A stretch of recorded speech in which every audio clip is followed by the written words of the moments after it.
What's up, everyone? Mikey Bell here with Outdoor Adventure Training. First off, I want to apologize for not coming out with a new video last week. I was on the road for the last 3 weeks skiing all over the West. We spent time in Tahoe, in the Wasatch in Utah, up in Jackson, Wyoming, got out for some awesome ski tours with some friends, finished the trip over in Sun Valley, Idaho, and now we're back in Oregon and another storm is finally on the way. It's starting off a little warm, but it looks like things are going to cool off and we're going to get a nice dump, and we're psyched about that. We're mixing things up this week. It's not going to be a follow along workout, but instead we're going to be talking about another major pillar of health and fitness, and that is nutrition. This is something I haven't talked about at all on this channel, and I'm really excited to dive into this with you all today. We're going to be walking through a macronutrient profile evaluation, which is something I do with every single client in our custom programs where we dive deep into the foods you're eating and focus specifically on the calories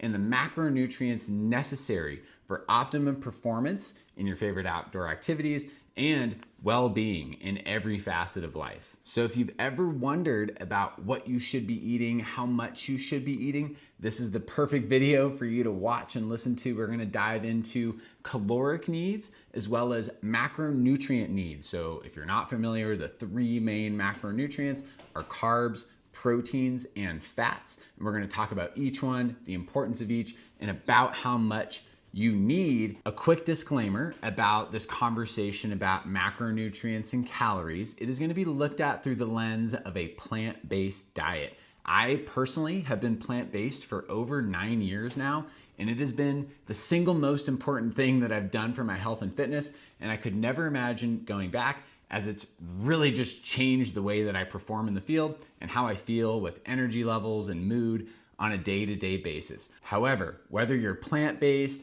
whether you're curious about going plant-based, or you have no intention about going plant-based, this entire presentation will still be applicable for you, talking about calories and macronutrients, regardless of what diet you're on. These are guidelines that everyone should follow. Essentially, for this presentation, we're going to be following along on a PDF document that I built for a client who recently did a macronutrient profile. We generally do this very early on in the training program to set the foundation and gives us something to come back to for reassessment throughout the program. Okay, so we'll open up this PDF document that I recently made for a client in our custom program, and we're gonna walk through this one slide at a time. It's about 24 slides long, but don't worry, we're gonna go through it thoroughly and efficiently and make sure you understand the gist of what's going on. So first off, it's titled Dietary Needs of an Outdoor Athlete. You can interchange the word outdoor with endurance if you liked, as that's primarily what we're focusing on is endurance athletes. Whether you're hiking, trekking, mountaineering, skiing, backcountry skiing, trail running, they all require a lot of endurance. Yes, we can still train for faster efforts and sprints, but the foundation of training for all outdoor activities is endurance, and that's the focus of this document. So how we're gonna walk through this, we're gonna start off by calculating what your caloric needs should be, protein intake, carbohydrates, fats. We're gonna look at what the research says about what you should be doing to optimize your performance. And again, we're focusing on performance, not aesthetic. We'll talk more about that in a minute. We're gonna relate this to things you might already be doing, and then try to find ways to integrate this and some new things that you're gonna learn into your daily life and your diet. So starting off here, again, I built this for a client recently. She's a female, 38 years old, 138 pounds, and 5 feet, 6 inches tall. So that's what we're working with.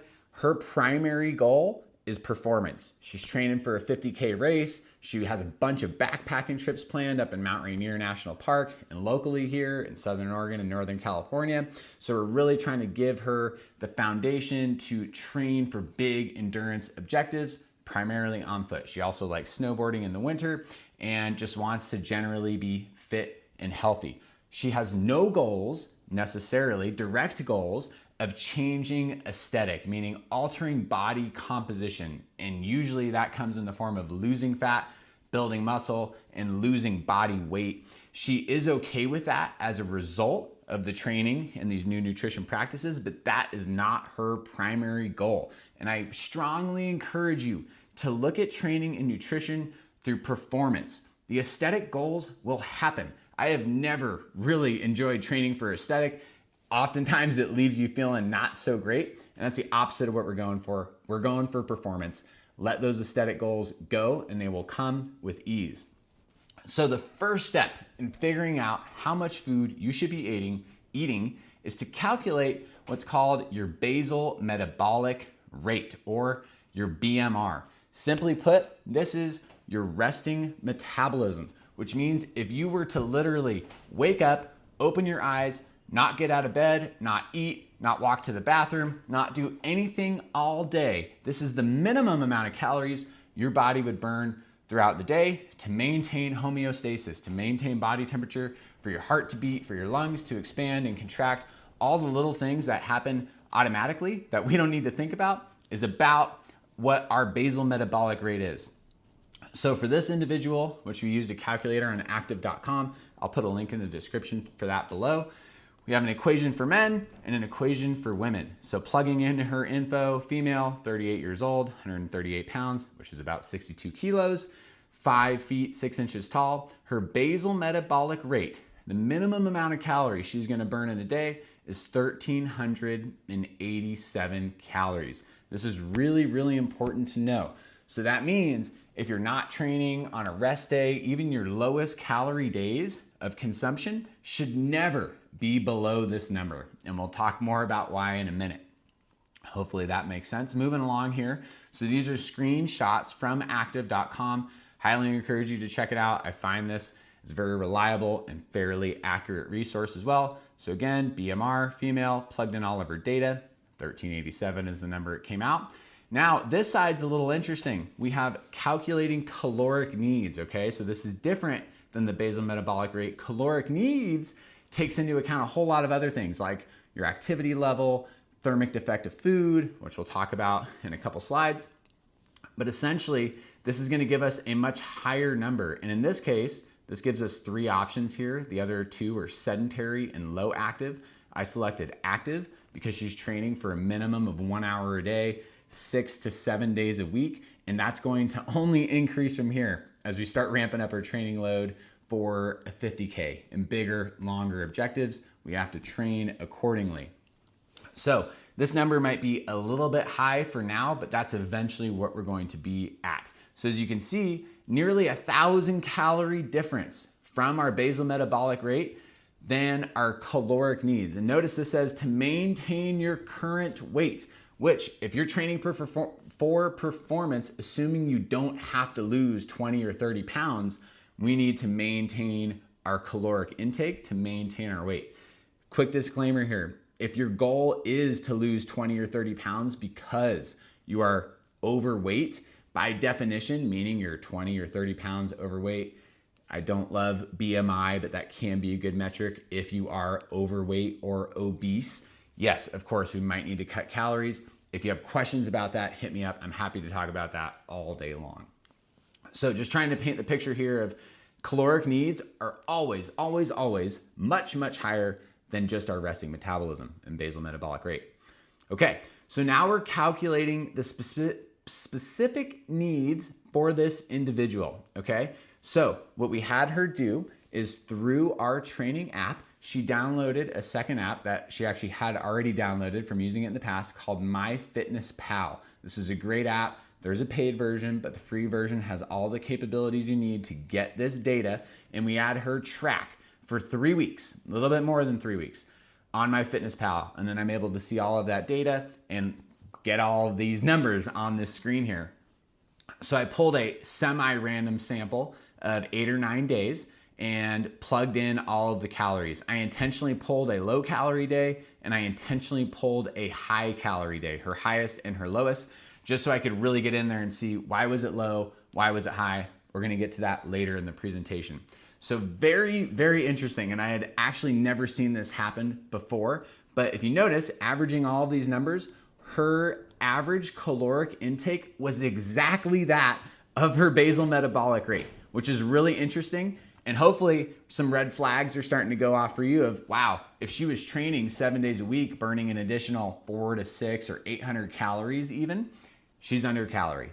obviously. And we're going to talk more about what happens when you're chronically under caloric intake in just a moment. We looked at all of her carb intake, her fat intake, and her protein intake. Red, again, is lows, and greens are high. It doesn't necessarily mean that they're good or bad. We're going to compare that to the data in a minute. We averaged all these, so now we have a pretty accurate assessment, and talking to her, she said she was about 70 to 80% accurate with recording. And what that means is when you go to plug in potatoes, unless you measure exactly 2 cups of potatoes, it could be off a little bit. Or sometimes your favorite brand of almond milk isn't on the app. That doesn't matter. We're pretty close, within 10 to 15%. It's a good range. Again, don't live and die by numbers. We're really just trying to paint the picture of what a healthy and sustainable diet looks like. Okay, so breaking this down into a pie chart, we're looking at all of the macronutrients, so protein, fats, and carbohydrates, okay? So when you first look at this graph, you can clearly see that nearly 50% of our calories are coming from carbohydrates, 33 from fat, and about 17 from protein. Some of you might be thinking, whoa, that's a lot of carbs and very little protein. Yes, that's true. And that's more or less what you should be doing as an endurance athlete. We're going to see this in the science later. Diets that are 30+% protein, in my opinion, are not setting you up for optimum performance. While there are contexts where that's appropriate, like losing a significant amount of weight over the course of some lengthy amount of time, could be a very effective tool. However, I'm actually pretty happy with her macronutrient breakdown. Yeah, maybe a little bit less fat, maybe a little bit more protein, but you're gonna find that all of these numbers are pretty much spot on with what the research suggests. So going back up to the previous slide, my biggest takeaway just from looking at these numbers is she is just not eating enough. Her macros are actually in pretty good alignment. She just needs to eat more of the food she's already eating. And we'll talk about strategies to make that happen as we move along here. I do need a drink of water or I will not make it through this. We aren't going to be talking about hydration today. Maybe we'll save that for another conversation. Okay, importance of adequate caloric intake. I could talk about this for days. I'll try to keep it brief. So this is our total daily energy expenditure. What that means is how many calories you burn in a 24-hour period. That's made up of our resting energy expenditure and our non-resting energy expenditure. So not resting energy expenditure is your basal metabolic rate, that BMR, that baseline number, that 1387 for this individual. And then the rest, this non-resting, is a lot of what we have control over. Our BMR, yeah, it's gonna change a little bit, but really it's pretty set in stone based on our weight, our height, and our gender, which we could obviously change our weight, probably not gonna change your height or your gender. I mean, you could change your gender, but it's not gonna affect your BMR, I promise you that. Okay, so first, NEAT is non-exercise activity thermogenesis. What that means is walking around your house, doing dishes, cleaning, walking from your car to the grocery store, walking up and down stairs, taking your dog for a walk. All those little things that we don't really think about as exercise do contribute significantly to our total caloric burn. Me filming this video, I'm burning calories, I'm standing up, I'm talking more than I would ever like to, but this is that component of our total energy expenditure. TEF is our thermic effect of food. So 10% of all of the food you consume goes directly back into digesting that very food you just consumed. So for example, if you consume 100 calories of almonds, it's gonna take 10% of those calories to burn that in your digestive tract. Additionally, there's new research coming out, which is probably negligible, but approximately 3% of all the food you eat also goes towards feeding your gut microbiota, which is really interesting as well. So you're not just feeding yourself, you're feeding all the little hungry organisms within your body. Lastly, and the one that I think we have the most control over outside of the NEAT is the EAT, which is the exercise activity thermogenesis. So this is where we're training. This is where an extra 20 minutes of exercise could really change these numbers. Or you go for an 8-hour hike, this might not be 5%. This might be 50% of your total caloric expenditure.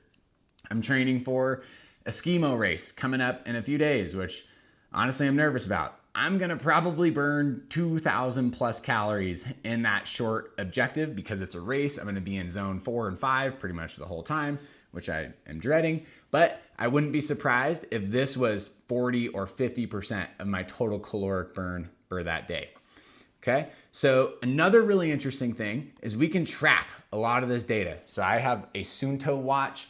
The individual that I'm working with on this presentation uses a Coros watch, and we were actually able during this conversation to look at the app, and she said, wow, okay, I'm burning 400 to 500 calories a day through exercise. So boom, right there from that 1,300 number, we know she's at 17 or 18 at least. So if you have an Apple Watch or a Garmin, go into the app, look at that data. It will give you a number. Yes, it's gonna give you your BMR, but we need to know the total, the whole picture. Without that, you're just shooting in the dark. And that's the best thing. Like, I know when I hit a garage workout, filming those YouTube videos that you all love, I'm burning 300 to 500 calories, depending on the intensity. So then I can inform my decision-making around what food I'm gonna eat. Real quick, this is from a scholarly article that's cited in the back of this presentation. You'll see it later in the video. But most important thing I highlighted here, to preserve our lean body mass and be adequately fueled for performance and recovery with a goal of reducing a little bit of weight. So this might not be applicable for you all, but most people are interested in preserving lean body mass, burning a little bit of fat mass, and maybe seeing the number on the scale go down a little bit, which isn't super important. What's most important is how you feel and your body composition. The best way to do this is to approach weight loss in a stepwise, incremental fashion, utilizing small energy deficits to ensure a slow rate of weight loss. Listen to this: stepwise, incremental, small, slow. Anybody that tells you you can lose 30 pounds in a month is lying. Or if you do, you're gonna put it right back on. It is not a sustainable approach. And if you've been watching any of the videos on this channel, you know I'm all about doing things that are gonna last a while, and this is the only way. So let's say your total daily energy expenditure is 2,000 for easy math. A small energy deficit would be eating 18 to 1,900 calories every single day. It's sustainable. You're not gonna be going to bed starving. You're gonna have amazing energy to be adequately fueled for following along on these YouTube videos and hitting the trails, hitting the slopes, whatever it is you're doing. It is critical that we have enough fuel to perform. Fat burns in a carbohydrate flame. If you don't have the carbs and the calories on board, you ain't losing nothing, okay? I really wanna stress this. This is important, very important that you eat enough food. And again, in the case of this individual, she's just not eating enough.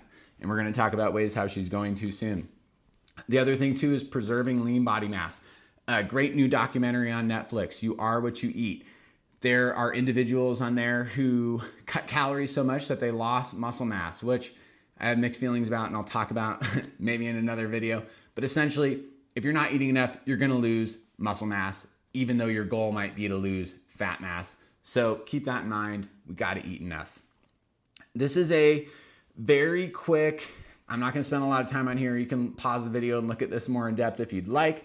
But essentially a MET is a metabolic equivalent, which is the amount of energy that's used each minute while resting. And we can apply this to activity as well. So about how many calories you're gonna burn in an hour. Probably most applicable for people on here is gonna be walking, hiking uphill, running, skiing downhill vigorously. You're gonna burn 8 METs an hour, just trying to continue to paint the picture of that total daily energy expenditure.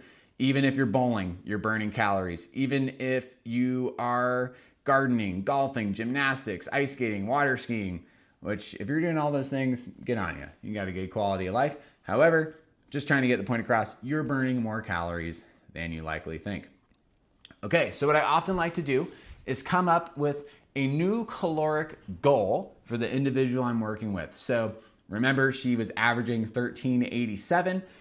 We want to bump that up. It's clearly low. And she recognized that throughout this conversation. She was like, wow, maybe I should be eating more, and see how that affects performance, how she feels, and recovery as well.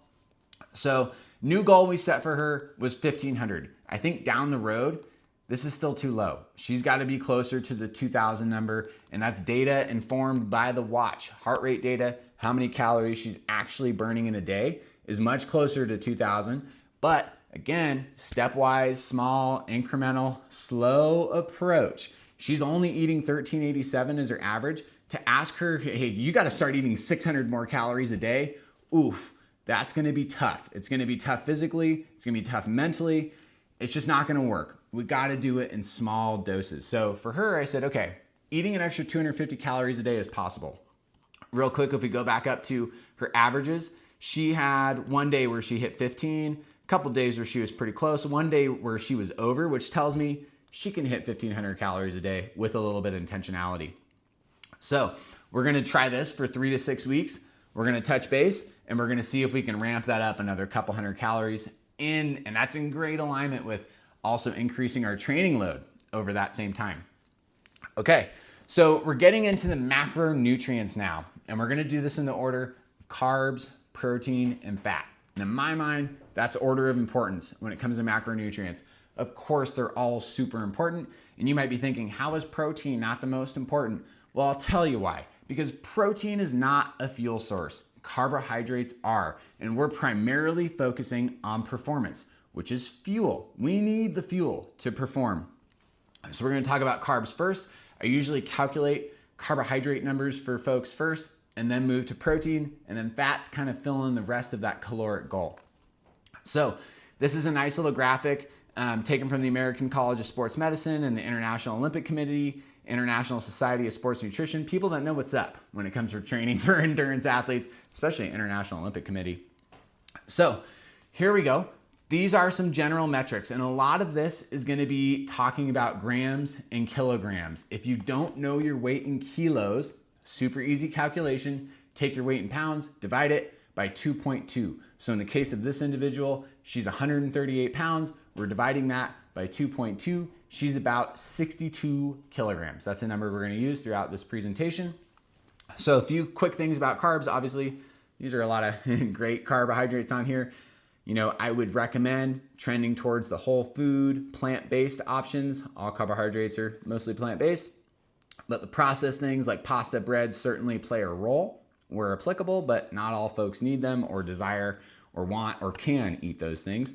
You're gonna get 4 calories to the gram for carbohydrates, whether it's sugar or complex. We're not gonna get too deep into the weeds with that. If you have questions, hit me up. I'll make a whole video on complex and simple carbs. Most important thing I want to highlight here, obviously they're a critical fuel source for sprinting and endurance activities. They're also the primary fuel source for the brain, and a lot of people overlook this, but they are a protein spare, And what that means, if you are not getting enough carbohydrates in your body, any protein you eat, your body's going to undergo this lengthy and taxing process called gluconeogenesis, and that's your body turning protein into glucose, gluconeo, so creating new glucose. And it's not the efficient way. Just eat carbohydrates. So here are some general numbers that they recommend for different individuals based on their intensity of training. I will say, I know little to no people, and I have never recommended anybody to eat as much as 10 grams per kilogram of body weight. That is a lot of carbohydrates. Most people I work with fall in this 3 to 5 number. If you're in a big carbo loading phase for some big upcoming marathon or 50K or 100K, 100-mile race, yeah, we might want to hit 6 to 7, 8 for a few days before. But for most people, that's not applicable. For this individual, we're focusing on actually 2 to 5, and her sweet spot was in this 3 to 4 grams per kilogram of body weight. So here we go. This is how we calculate it. Starting with your body weight in kilos, again, just pounds divided by 2.2. Her weight is 62 kilograms. So now we're just simply multiplying that by 2, 3, 4, or 5. And this is going to give us different numbers in a range for her to hit with her daily carbohydrate intake. So this says protein, excuse me. This should be carbohydrates. I'll have to change that. If anyone wants to download this PDF, I'll make it available on the website for free. So 124 grams of carbs per day in my opinion, for this person is a little bit low based on what she's training for. We identify that somewhere in this 3 to 4 grams per kilogram of body weight was both doable and effective and is going to help her in her training. 5 grams per kilogram of body weight she might need to work up to, may not ever need. Some people are very carb sensitive, other people are not, and it really depends on the foods you're eating. Your body will adapt whatever you're mostly hitting. So a great way to do this, again, this should be carbs, excuse me for that. This was copy and pasted from the protein slide and plugged different numbers in here. So the typical number of meals or snacks for this individual is 4 meals a day. So we can now divide the total range of carbohydrates, right, by how many meals she's eating per day to give us about how many grams of carbohydrates she needs per day, per meal, excuse me. So if she's going for 3 grams of carbs per day per kilogram of body weight, she's gonna aim for about 46 grams of carbs per meal, which sounds like a lot, and by itself it would be, but if there's dietary fiber involved, if there's fat involved, if there's protein involved, it's gonna be a part of a well-balanced meal. So we have a bunch of examples on the side here of excellent sources of carbohydrates, which you're gonna see a lot of these pop up for protein and fats as well. But essentially 1 cup of rice, white rice, is about 53 grams of carbs. So for her, if she's trying to get 46 grams of carbs per meal, she doesn't need to eat a whole cup of white rice every meal. Maybe 3/4 cups is gonna do it. Kidney beans, pasta, corn, rolled oats. I'm a big fan of oats, right? No, that's not really where the oat came from. Just so happened that I love eating oatmeal. A lot of people hate it. I think it's amazing because you can get 30 grams of carbohydrates in just 1 cup of oats. So hopefully you're starting to see ways that you can calculate carbohydrates for yourself. These are a few other recommendations. I know some people don't love the USDA or the World Health Organization, American Heart Association, but they do have some general guidelines around how many carbohydrates you should eat. 45 to 60% of total calories, which I think 65 is pretty high, unless of course you are carbohydrate loading for a big objective. This is a big one that everyone should be hitting. Less than 10% of total caloric intake from added sugar, okay? Which that means if you're eating 2,000 calories a day, less than 200 of those calories, which some quick math would be about 50 grams of sugar, which God, I hope you're not eating 50 grams of sugar a day. If you do, please hit me up. We got to strategize ways. And this is added sugar, right? I'm not saying you shouldn't eat apples and bananas and fruit, naturally occurring sugar. That stuff's amazing. I eat sugar every day.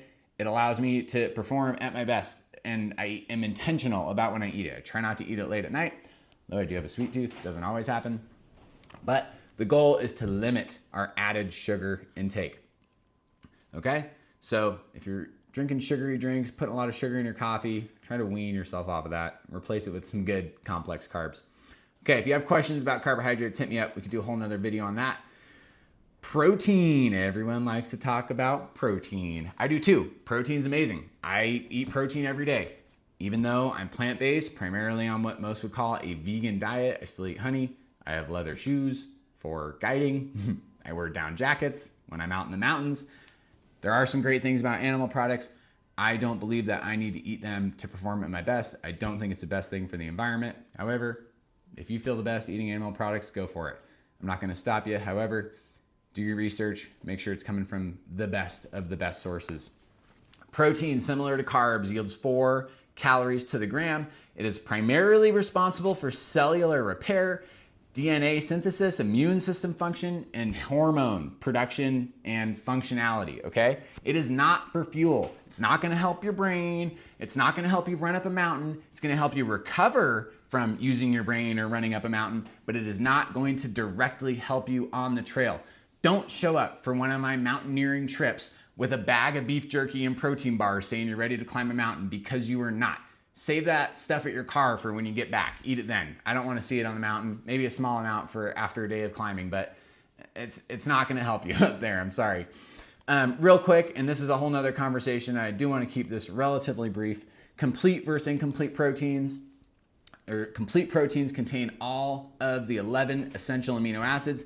Incomplete proteins do not. If you are on a plant-based diet, pairing different foods that have a different amino acid profile will make them a complete protein. So it's a total myth that you can't get all the essential amino acids from a plant-based diet. Just pair your beans with rice. Pair your peanut butter with some sunflower seeds. Mix it up. Have diversity in your diet, which is really key. Okay, so how to calculate your protein needs. There's a lot of misinformation out there from a lot of people that I admire. I won't mention any names here, but I've heard a lot of numbers thrown out there lately, and all of a sudden, it seems like in the last year or two, people are starting to throw out 1 gram per pound of body weight. Okay, 1 gram per pound. So I'm 190 pounds. That means I would need 190 grams of protein per day? No, definitely not. I'm not gonna get too into the weeds of that. I think I might just do a whole separate protein video. But we're talking about grams per kilogram, folks, grams per kilo. So for this individual, again, she's 62 kilos. We're gonna talk about numbers on the next slide. But this is the range that's been talked about for decades and is continuing to be talked about. Google search right now, how many grams of protein do I need per day? You will see all of these numbers. You won't find any scholarly article talking about pound or grams of protein per pound of body weight. It's not scientifically proven. Meat eaters love to push that because it's a great way to get protein. Excuse me, I'm getting a little heated. However, I just want to emphasize protein is critical. You don't need it in the same amount that society thinks you do. There's a lot of propaganda behind that. I won't get into that, even though I am right now. Okay, so minimum for sedentary adults, which I'm guessing most people watching this video are not. Most people are probably going to follow in this lower range for athletes, and these are guidelines established by the American College of Sports Medicine, Academy of Nutrition and Dietetics, dietitian, not diabetic, and the Dietitians of Canada. Okay, so most people are going to fall under this 1.2 grams to 2 grams of kilogram per body weight. I rarely ever hit 2 grams per day, and I don't ever feel that I need that. I don't suffer from any major protein deficiency disorder. I usually fall around this 1.5 gram per kilogram of body weight. And that's kind of what we determined for this individual I'm working with as well.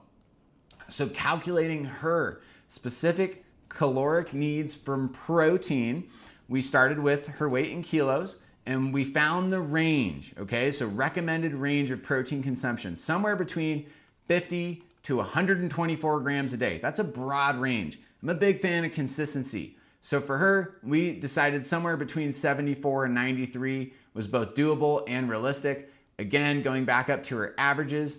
So if we say about 80, we know she can hit 80. She did it once. She hit 70, she hit 60, but a lot of days she's on the lower end, hitting 51 grams, okay?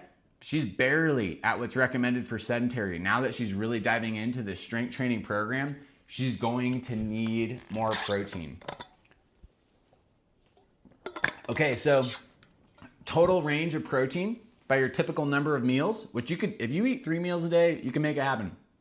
It is proven through science that smaller amounts of protein throughout the day is kind of the best way for maximal absorption of those amino acids. But if you're eating 4 meals a day and aiming for, whether it's 1.2, 1.5, or 2 grams per kilo of body weight, this is how to break it down per meal. So 23, like it might sound intimidating, man, I got to eat 93 grams of protein a day. It can be a lot for anybody. But when you break it down to 23 grams 4 times a day, it's a lot more doable. Here are some great sources of plant-based protein products.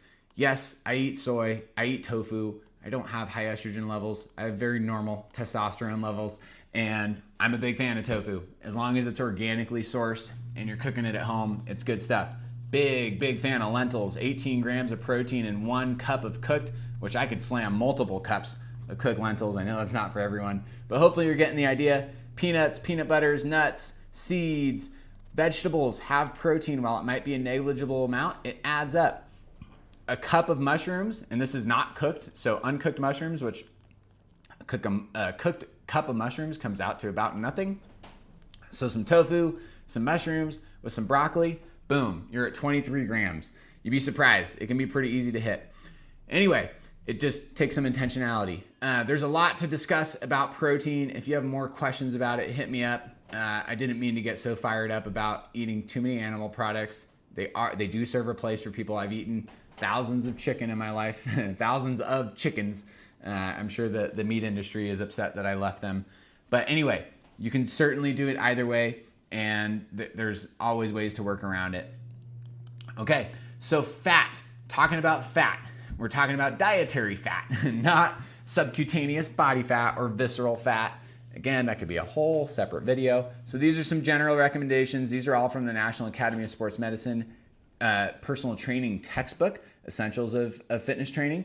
So pretty much across the board, most people recommend 20 to 35% of total calories coming from dietary fat, and less than 11% of those should come from saturated fats. One exception is coconut oil, which is kind of a weird case with saturated fat. It is saturated fat, but it's supposed to be good for you. Who knows? But generally, these foods are going to have pretty healthy sources of unsaturated, poly and mono unsaturated fats. Quick conversation here about fat. Of course, they're super critical. Vitamin and mineral absorption, muscle lipids is a source of energy. So what that means is your muscles store fat within the muscle belly. When people say, oh, I'm burning fat during my workout, like, yeah, you are, but it's coming from your muscles. It's not coming from your love handles. Unfortunately, that will happen over time, mostly when you're really resting, like sleeping. Ketogenic diets. I'm sorry, but for endurance athletes, it's not the way to go. Again, carbs burn, or fat burns in a carbohydrate flame. Carbohydrates are the primary fuel source. We need carbohydrates. Ketogenic diets, in my opinion, are unsustainable. They can be very effective if you need to lose a lot of weight in some amount of time. It's a good way to go. So for this individual, calculating their fat needs, quite simply, somewhere between 20 to 35%. And I like to use this as a filler. So if you're like a few hundred calories shy consistently, a good thing to do is just add a little bit of fat, so long as you're hitting your carb requirements and protein requirements. So starting with your total caloric goal, this is different. This isn't starting with your body weight. So 1,500 for her right now. This is going to change. She's going to be aiming somewhere between 300 and 525 calories coming from fat, which is, again, this says fat here. My apologies. I got to adjust that. But 33 grams from fat, 58 grams from fat, somewhere in that range. So for her, somewhere around 40. So if we go back up, look at her numbers, boom, she's pretty spot on with her fat intake. But because we are increasing her total caloric intake, some of that's going to come from protein, some of that's going to come from carbs, and a lot of that might come from fat as well. So again, breaking this down per meal, 9 grams of fat, 14 grams of fat, piece of cake to hit 14 grams of fat in a meal. Just throw a tablespoon of olive oil in your meal when you're cooking. Some of that does burn off. So maybe add an avocado, which is 23 grams of fat. You might only need a quarter of an avocado each meal. So a whole avocado a day could be enough fat.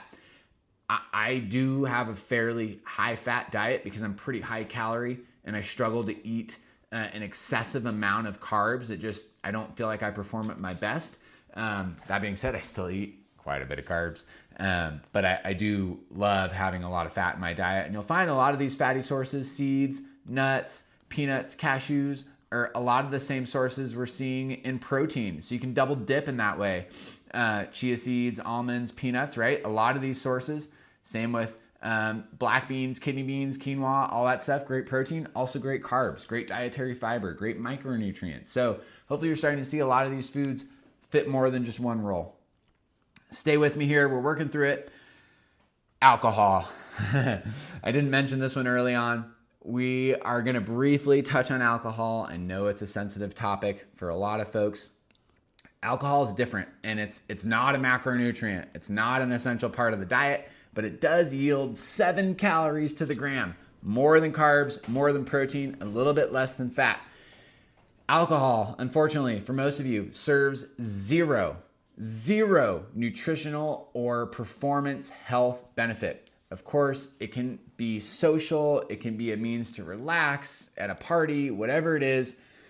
However, it's not going to help you in your training goals, which is why this graphic, I love this graphic, wasted workouts. It's going to affect your hydration, your motor skills, your strength, your performance, your sleep. Often leads to weight gain, nutrient deficiency, illness and injury, disease. It cancels out muscle gain, which is true. It affects hormones, depletes energy storage. There's no way to justify drinking more than a couple drinks of alcohol a week. A lot of people are talking about this now. Aim for the non-alcoholic beer. Athletic Brewing, Best Day Brewing, great options if you like the taste. But I would encourage you to look for other outlets to be social, have sober fun, look up other ways to get the fix without drinking alcohol. It really, really does not serve any benefit, and we'll see that here during this individual's high calorie day. So this is a screenshot from her MyFitnessPal account. This is her highest calorie day. So this was her 2,100 calorie day. Her goal is 1,381, which is hilarious to me that MyFitnessPal came out with that number, and we've now adjusted it to 1,500 for now for a few weeks, and we're going to bump that up again. But at first I was like, okay, her breakfast looks on par, lunch looks on par, dinner, boom, 2 glasses of red wine, 2 glasses of champagne, Athletic Brewing, boom, way over calorie. And it's 100% from the 5, Athletic Brewing, that's non-alcoholic, excuse me. But these 2 things right here, that's an extra 547 calories coming from alcohol. I'd much rather see that coming from protein, carbs, fats, not alcohol. Overall, though, she had a very clean diet. One thing she was lacking was incorporating one high protein food source in each meal. So, for example, like at breakfast, she had tofu. That's a high quality protein meal. So she had about 16 grams of protein at that meal. And lunch and dinner were similar, especially this one. She had fish this day, which she is primarily plant-based. But when we look at her low calorie day, she was also pretty consistent with protein. So I think we just need to moderately increase the protein at each meal to get the most out of what she's going for. A few other things that I recommended was integrate more healthy fats, mostly to bolster her caloric intake, and more complex carbohydrate sources, fruits, veggies, grains, legumes, potatoes, that sort of thing. We also like looking at the low calorie day. A lot of the same stuff here. Low calorie day was likely due to minimal fat and carbohydrate intake. So even though she was over her daily goal on MyFitnessPal, in my opinion, 160 grams is still pretty low. If we go back up here and look at what we recommended, 160 grams, she's maybe at like 2.5 grams per kilo. And we kind of decided somewhere in this 3 to 4 gram is going to optimize her performance. She's doing a lot of rucking right now, which is very calorically demanding. So looking at her new macronutrient profile breakdown, this is very similar to what we had in the beginning. About 50% carbs, 18% protein. Again, you have some variability here. If you feel better at 22% protein, go for it. You could cut that out or increase that just by adding more protein sources, and make sure you're taking away from another one too, unless your goal is to increase your total caloric intake. So really her split was pretty good. What we need to do is just increase total calories from all of these individual sources. So these were her new numbers that we plugged into MyFitnessPal, and now for the next couple weeks, this is what she's aiming to hit. And this is a big range, right? So kind of what we put in MyFitnessPal was the exact middle of each of these numbers for now. And of course, she understands there's variance. We're not going to be perfect. There is no magic equation when it comes to nutrition. Everybody is so unique and so dynamic. What works for me might not work for her, might not work for you, and that's okay. I love nutrition because it's a lot like exercise. You're constantly switching things up, constantly trying new things. It changes with the season, with your activity level, how you're feeling, how well you're sleeping, what your goal is. That should always be changing. So be aware of that. There is no big number that you should be aiming for with any of these things. These are all just guidelines, and just take trial and error. A few things to consider for yourself. What are some big takeaways from this? Just to debrief this and wrap this up.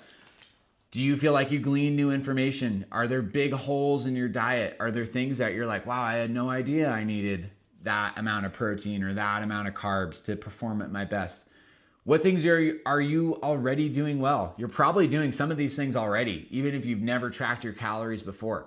And then what are some obstacles that you see in your way between you and your goals? And a lot of times your goals will be directly met by making these changes. And we encourage you to do just that. Okay, that was a lot. I thank you so much for hanging in there and tuning in for this nutrition conversation about macronutrients. Hopefully you're gleaning some new information and excited to make some changes. One quick note about counting calories. I hate tracking my nutrition. I love eating intuitively, but that also comes from years and years of not just coaching people on this stuff, but tracking myself. And I have a pretty good idea about how many calories are in a scoop of peanut butter, or about how many grams of protein are in my breakfast. So those things come from practicing. And even if you don't love tracking or you hate it, it's a very, very effective tool to start to understand and learn more about food. Once you have that foundation, step away from it. I don't believe counting your calories day in and day out is setting you up for success. It adds a level of accountability. It can certainly help you in the short term, but it should not be something you live and die by for the rest of your life. If you have questions, comments, concerns, rebuttals, I love to hear it. Leave a comment below, shoot me an email, visit our website. If you yourself feel like you need one of these built for you personally, check out our website, outdooradventuretraining.com. Check out our custom programs. This is one of my favorite things about my job, and I absolutely love working with people on nutrition. So if you have any questions or have a unique caseload, hit me up. I'd be more than happy to chat with you. And thank you so much for joining us. We'll see you next time here at Outdoor Adventure Training.